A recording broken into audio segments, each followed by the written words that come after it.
And we'll go ahead and strip some insulation off of the wire. A couple of inches or so would be fine. And we'll reveal two more wires inside of this cable. We'll strip back approximately a little less than 1/4 of an inch of copper, of insulation I mean, to reveal 1/4 of an inch of copper. Okay. And now, for my example, I'm going to slip my wire through the back side of the transmitter's case.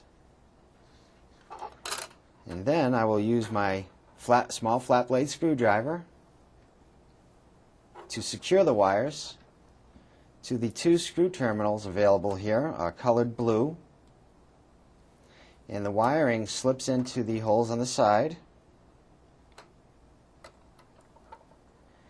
And holding them in firm, I will go ahead and tighten these screws down so that we will secure the connection.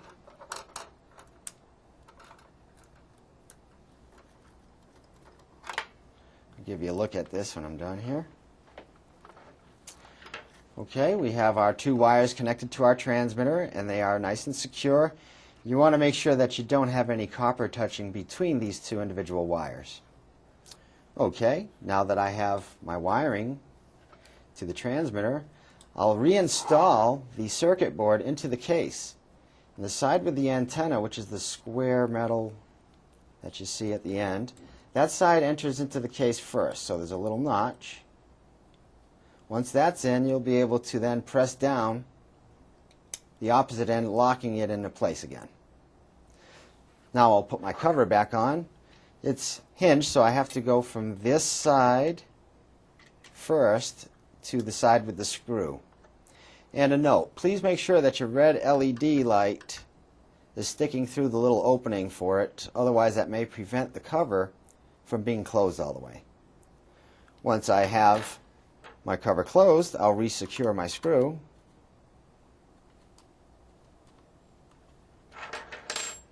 And the cover is now closed. I'll just go ahead and remove this magnet from the picture because we will be using the contact and magnet for the steel door as a pair. I just happen to have one of those right here. For my example, it's a BS-2031 steel door contact. And it consists of the following. I have a contact portion here with two screw terminals on it that is going to wire to the opposite end of our wiring going to the transmitter. I have a spacer that will allow us to place it behind the magnet, which is here, for mounting on our steel door surface. We have to use this spacer to keep the magnetism concentrated on our contact so that it doesn't stick to the door frame. And then finally, in our little package of contacts, we have a screw cover, which will be handy once we're done wiring and mounting the transmitter. And of course, the transmitter and the contact and magnet comes with your necessary screw for mounting. Put those off to the side. And then we'll wire the contact to the transmitter. We'll just need to strip back this portion of the wire. Again, a couple of inches is plenty.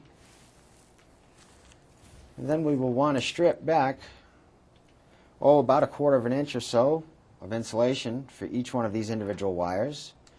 And we'll be wrapping these around the screw terminals of the hardwired contact. I've got my contact here.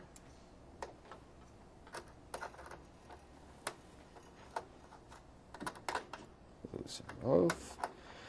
Now, some advice on wiring the contact. There's a flat pad available on this particular model.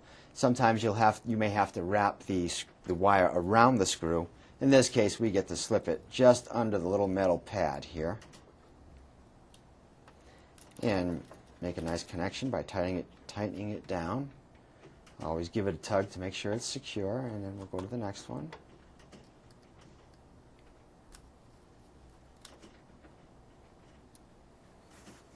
Okay. And the length of the wire really is not important at this point. Usually it's less than 6 inches because you'll mount your transmitter on the drywall right next to where you're going to mount your contact on this steel frame. So now that we have the transmitter and the contact wired together, we can enroll it properly. And this means that we should preset this out on the table, making sure our magnet lines up with our hardwired contact. Once we're at this point, we are ready to enroll it properly. So let's enter the installer's mode by hitting next until you see installer's mode on display. Hit the OK button. Please enter code. And then the factory installer code of 9999. Again, we'll need to enroll this transmitter, so we'll hit next until we see enrolling, and then press OK. Press next again until you see enroll WL device, and press OK again. Now we'll see the set sensitivity. As usual, we'll just leave it at the highest setting, so we'll hit OK twice to reveal zone number blank blank. Okay, so we'll just press next until we see zone 4. With zone 4 on display, we'll hit OK to reveal transmit now. So we'll remove the magnet from alongside our hardwired contact to cause the enrollment. Okay, once we're done enrolling it, we'll just go ahead and define the zone now by hitting away, and then next until we see define zones, and then hit OK.